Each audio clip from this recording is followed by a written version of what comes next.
ఇవన్నీ రాసినటువంటి doctor BR Ambedkar గారు ఇవన్నీ రాజ్యాంగంలో కావాలి పౌరులకు అంటే ఈ విధంగా మేము రాజ్యాంగాన్ని నిర్మించుకోవాలి, ఈ అంశాల్లో మాకు న్యాయం కావాలి, ఈ అంశాల్లో పౌరులందరికీ స్వేచ్ఛ కావాలి అని చెప్పి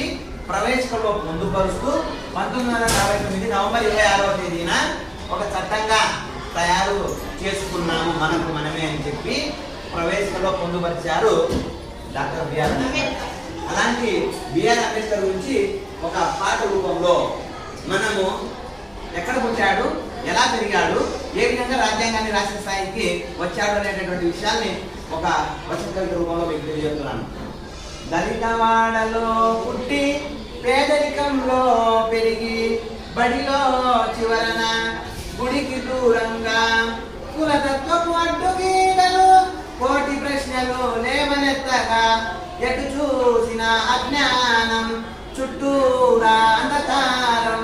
బాధలు ఈసడింపులు బానిస బ్రతుకుల విముక్తి కోసం దేశాలెన్నో తిరిగి తిరిగి శాస్త్రాలెన్నో చదివి చదివి మానవత్వపు విలువలు పెట్టి నీవు కూర్చిన రాజ్యాంగం జాతి జనుల కరదీపం, నీవు కూర్చిన రాజ్యాంగం జాతి జనుల కరదీపం, దీనులకు నిరుపేదలకు బతుకునిచ్చిన అంబేద్కర్ రుణపడ్డది నీకు భారత జాతి, రుణపడ్డది నీకు భారత జాతి అని చెప్పి ఆయన యొక్క